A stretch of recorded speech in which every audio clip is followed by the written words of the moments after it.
Assalamualaikum warahmatullahi wabarakatuh. Baik, kita mulai. Nanti kalau ada permasalahan bisa langsung disampaikan ya.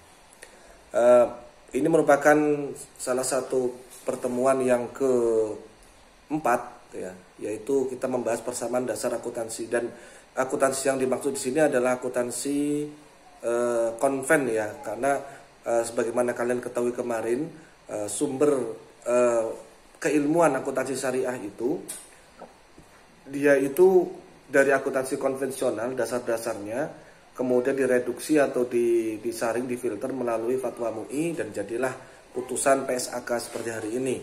Maka mengetahui dasar akuntansi melalui akuntansi konven ini menjadi suatu hal yang saya kira menjadi wajib bagi kalian semua.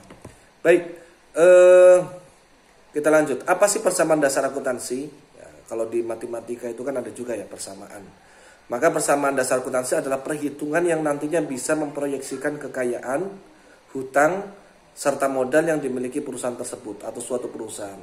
Seperti yang kalian ketahui, prinsip umum akuntansi yang kita ketahui adalah adanya keseimbangan atau balance antara sisi pemasukan dengan sisi pengeluaran. Atau bahasa lainnya, persamaan dasar akuntansi adalah keseimbangan antara debit dan kreditnya. Itu wajib ya. Wajib sama begitu ya. Baik, nah transaksi apa saja sih yang digunakan? Yang pertama, yang mencatat transaksi persamaan dasar akuntansi ini ada beberapa. Yang pertama, transaksi berdasarkan pihak yang melakukannya. Yang kedua, transaksi berdasarkan sumbernya. Artinya gini loh, catatan antara misalnya kalian beli ke saya tokonya, kamu customernya, pelanggannya, nasabahnya.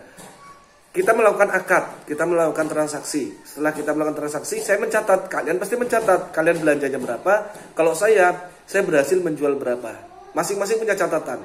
Sama mungkin ya, sama catatannya, tetapi cara mencatatnya beda. Kalau saya menjual, saya kehilangan persediaan, tapi saya mendapatkan uang. Kebalikannya kamu, karena kamu sebagai pelanggan, kamu mendapatkan barang, tapi kehilangan uang karena untuk membayar tadi. Saya kira ini bisa dipahami ya, ini sederhana sekali logikanya. Jadi transaksi akuntansi ini nanti jurnal-jurnalnya itu tergantung siapa yang hendak mencatat, dari pihak mana dia, dari pihak mana, apakah dari pihak penjual ataukah pihak pembeli atau bahkan pihak makelar. Tapi sama saja, makelar itu dia akan menerima atau mengeluarkan atau menerima. Ini proses-proses keuangan seperti ini nanti akan kita lakukan pencatatannya. Yang kedua, berdasarkan sumbernya. Sekali lagi, antara akuntansi syariah, akuntansi pemerintahan, akuntansi kampus, akuntansi rumah sakit, akuntansi sekolah, pasti beda. Secara tafsili, secara rinci ya beda. Tapi secara umum mereka sama. Hanya beberapa segmen-segmen tertentu saja yang mungkin sebagai kekhasan organisasi tersebut atau lembaga tersebut. Misalnya pemerintahan dengan kampus jelas beda, akuntansi sedikit ya.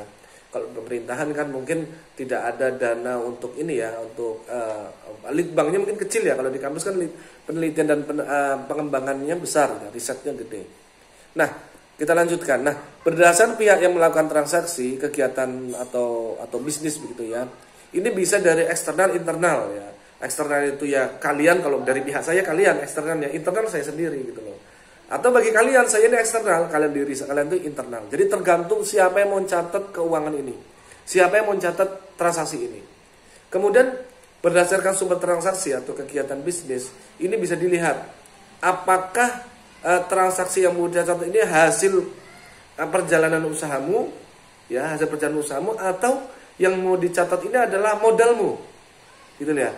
Jadi kalau modal dari kalian udah jelas punya gitu, tinggal disetorkan ke warungmu atau ke tokomu atau perusahaanmu, tinggal dicatat gitu. Tapi kalau usaha itu yang terjadi, transaksi-transaksi yang terjadi setelah modalmu dibelanjakan, kulaan, barangnya kemudian dijual belikan. Nah, itu setiap proses itu akan dilakukan pencatatan. Nah, apa sih yang menjadi pengaruh ya atas terjadinya akad atau transaksi? Banyak ya. Pertama misalnya gini. Contoh ini yang saya gambarkan tadi ya. Transaksinya apa? Kalian bisa lihat ya di layar. Akibat dari transaksi ini apa gitu loh. Atau komponen apa yang dipengaruhi.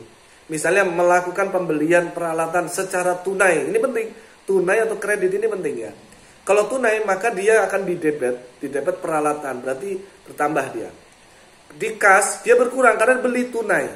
Kalau belinya kredit di bawah itu di kolom 2, peralatan tambah, hutangnya yang bertambah gitu loh. Karena tidak tunai gitu ya. Nah, nanti kalau di kolom terakhir itu pelunasan yang nomor kolom 2 itu, lihat kalian perhatikan. Kolom 4 itu melakukan transaksi ketika yang tadinya kredit di kolom 2 itu mau dilunasi. Maka yang dicatat adalah kasnya berkurang ketika hutang itu dibayar ya. Kasnya berkurang, hutangnya akan berkurang. Nah, kalau kas berkurang itu dikredit. Hutang berkurang itu justru didebet. Nanti akan kita bahas. Nah, misalnya pembeli mencontorkan modal, ya, mencontorkan modal berupa uang tunai. Gimana mencatatkannya? Nah, di sini kas bertambah, modal bertambah, tapi masalahnya hutang dan modal dengan segala rekening turunannya itu kalau bertambah hutang dengan modal itu bertambahnya di kredit. Ini kunci ya, ingat-ingat ya. Bertambahnya di kredit ya. Bertambahnya di kredit. Next. Nah, lantas kalau nanti kalian sudah melakukan proses-proses akuntansi, hasilnya bisa dilihat di mana? Hasilnya bisa dilihat di laporan keuangan berdasarkan persamaan dasar akuntansi. Apa itu? Yaitu harta sama dengan modal ditambah dengan kewajiban atau hutang. Ya. Jadi yang namanya hartamu itu adalah modal plus hutang, itu adalah menjadi hartamu. Ya. Nah, kalau di akuntansi syariah nanti ditambah lagi penyertaan pihak ketiga. Sebetulnya dia masuk ke modal, cuma bukan kalau di sini di konteks konven modal sendiri, modal orang lain itu dihitung, modal sendiri dihitung modal dari orang lain dihitung hutang. Kalau di akuntansi syariah nanti dia dijadikan rekening sendiri. Jadi kalian jangan berpikir ini ilmunya harga mati, itu enggak, boleh kalian teliti, kalian kembangkan, itu boleh ya akuntansi syariah. Nah, kalau di akuntansi syariah berarti modalnya sendiri, modal dari orang lain atau penyertaan dan hutang. Nah, ini yang membedakan. Lantas alur pencatatan keuangan itu seperti apa sih? Seperti yang bisa kalian lihat ini, alur pencatatan keuangan itu adalah pertama terjadi transaksi, kemudian kalian mendapatkan bukti transaksi, dan ini penting, bill ini penting ya. Kalian jangan sekali-kali ketika transaksi kok di atas 100.000 nggak punya bill, ini resiko. Walaupun itu hutang piutang kepada saudara kandung misalnya, atau bahkan ke siapapun, karena ini rawan kalau tidak ada billnya, tidak ada kwitansinya, tidak ada notanya atau apapun.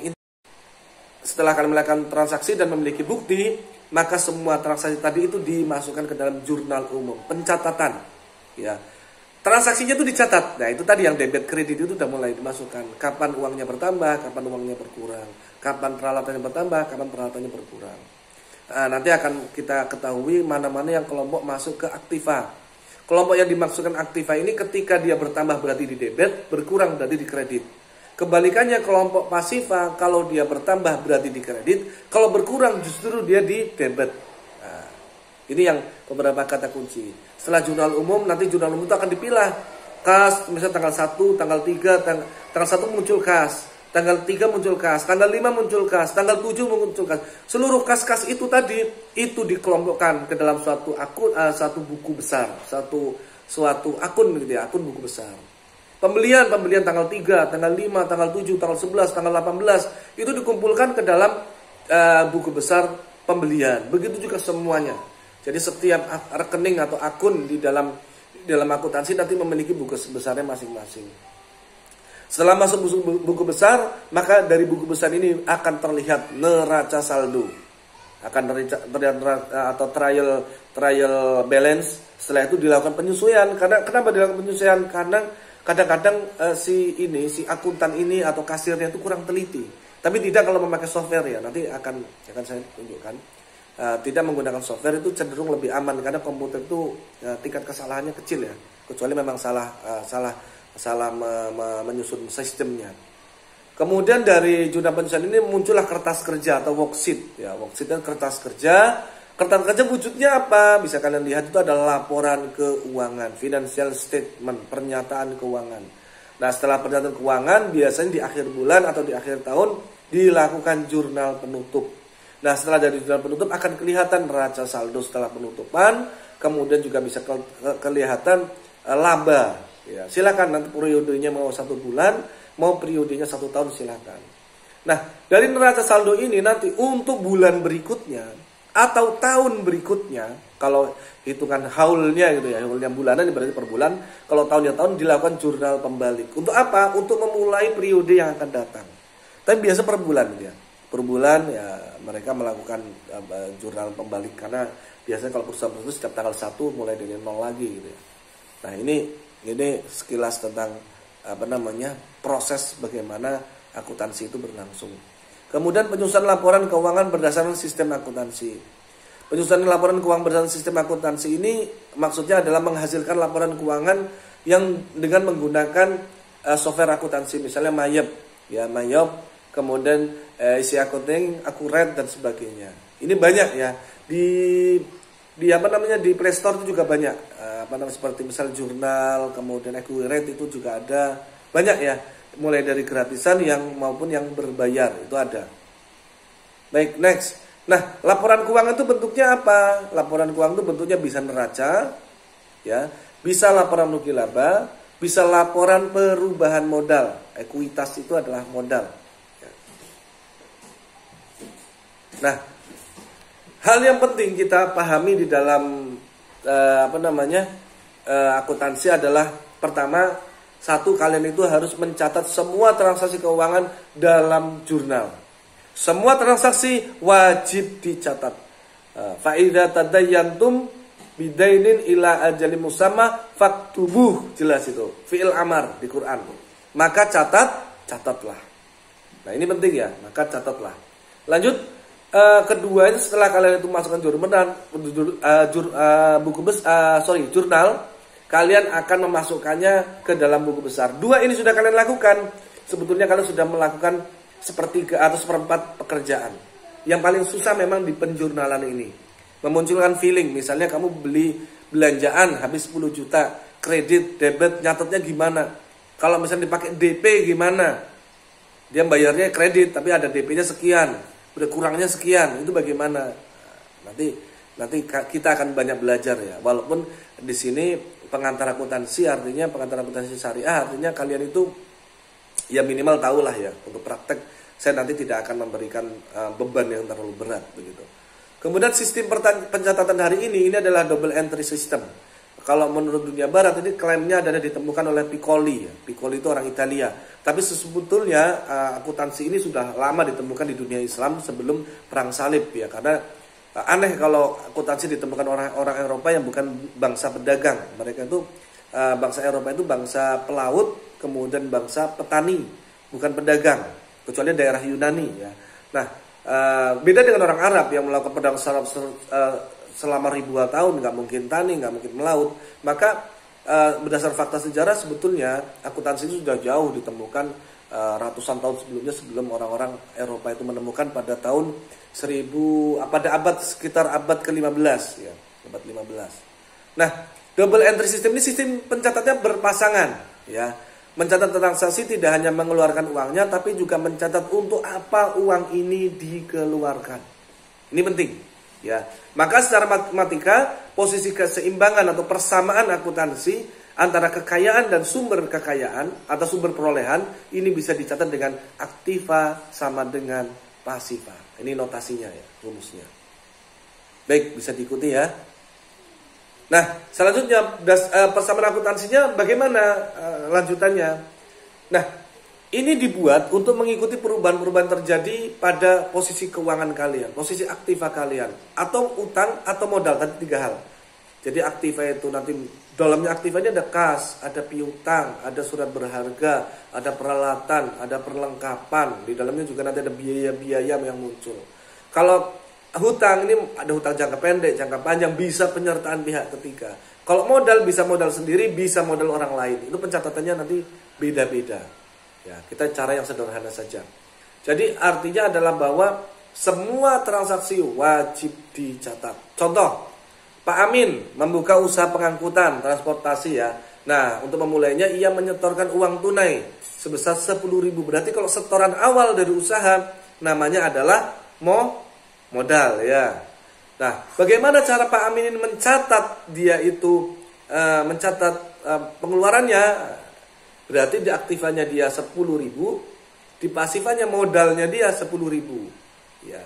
Nanti karena ini yang bertambah modal, modal bertambah di kredit, maka di debit adalah kas, di kredit adalah modal. Nilainya berapa? Kas 10.000, modal 10.000, masing-masing 10.000. Nah, untuk memperbesar aktifanya ini ada transaksi lanjutan nih, ada transaksi lanjutan. Untuk memperbesar aktifanya, Pak Amin atas nama perusahaan menarik pinjaman dari bank. Oh, dia utang bank.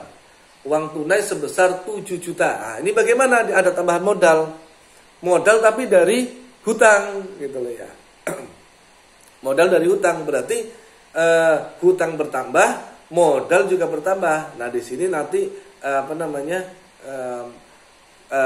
transaksinya bisa dicatat dengan di debit itu adalah hutang ya, di debit itu adalah hutang, di kredit adalah hutang. Bisa begitu. Atau di debit nanti kas bisa juga ya, kas ya.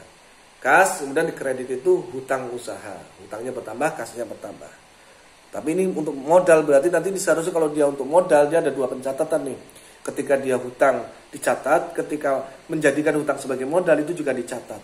Supaya dia itu nggak bingung nanti akuntannya. Ya. Jadi ini ada dari transaksi nomor 2 ini ada 2 pencatatan nih. Pertama dia kas di debit 7 juta, di kredit hutang 7 juta. Dicatat lagi kas bertambah, modal bertambah. Nah, gitu. Jadi nanti dia biasa seimbang. Baik, nah seperti ini. Kemudian Pak Amir atas nama perusahaan membeli kendaraan bermotor. Kok Pak Amir ya? Tadi kan Pak siapa ya? Pak Amin ya. Ini Pak Amin ya. Sorry, nomor 3 ini maksudnya adalah Pak Amin. Pak Amin atas nama perusahaan membeli kendaraan bermotor dari Jogja seharga 10.750 yang dibayar tunai dari uang perusahaan. Berarti ini aset perusahaan. Mencatatnya bagaimana? Mencatatnya berarti karena kendaraan itu biasanya dicatat kendaraan itu ya. Bisa peralatan tapi biasanya tetap kendaraan. Kendaraannya di debit ya, di kredit adalah kas. Karena dia kenapa kas? Karena dia tunai. Ya, dia tunai. Baik, ini seperti ini ya. Ini lagi ini banyak transaksi yang ini ya, transaksi untuk latihan nanti, untuk latihan. Nanti juga pertemuan ini akan saya beri tugas ya, nanti bisa dilihat ya. Kemudian laporan keuangan tadi sudah saya singgung. Apa itu laporan keuangan? Adalah laporan yang untuk melaporkan posisi keuangan perusahaan tertentu atau warung atau apapun ya, tidak harus perusahaan besar gitu, warung-warung kecil juga bisa. Nah, neraca. Tujuan neraca ini adalah untuk menggambarkan posisi keuangan suatu perusahaan pada saat periode tertentu. Laba rugi, laporan laba rugi itu untuk menggambarkan hasil usaha yang dicapai dalam suatu periode tertentu. Kewajiban, nah ini adalah posisi hutang, nanti laporan perubahan modal, nanti biasanya di situ ya ada laporan perubahan modal. Utang yang harus dibayar oleh perusahaan dengan uang atau jasa pada suatu periode tertentu di masa yang akan datang. Kewajiban dilaporkan dalam neraca menurut urutan saat pelunasannya. Baik, terakhir ini ya. Nah, dari sini ada juga apa sih modal itu? Modal itu adalah hak pemilik perusahaan atas kekayaan perusahaan. Kekayaan ini artinya aktiva. Kemudian pendapatan. Ya, pendapatan ini pendapatan ini adalah kenaikan aktiva sebagai aktivitas penjualan perusahaan atau aktivitas perusahaan. Kemudian biaya. Biaya ini adalah nilai uang yang harus dikorbankan untuk mendapatkan sumber daya ekonomi. Ya. Nah, modal pemilik akan bertambah apabila adanya penambahan investasi dari pemilik, atau perusahaan ini mendapatkan laba. Ya. Atau bisa ya didapat penyertaan itu, kalau di syariah kan ada penyertaan diakui ya. Dan akan berkurang apabila pemilik perusahaan mengambil uangnya di perusahaannya dia, atau istilahnya adalah prive ya, kami ngertikan ya istilah prive, dan atau perusahaan menderita rugi. Nah, untuk daftar dari rekening di bawah aktiva, daftar rekening di bawah pasiva, hutang dan modal itu nanti bisa dilihat ya, akan saya tampilkan, akan saya berikan data tambahan ya. Tapi untuk sementara pertemuan ini seperti ini, dan saya harap ada muncul pertanyaan. Kalau tidak ada pertanyaan ya nanti kita akhiri pertemuan hari ini. Terima kasih. Saya tunggu responnya.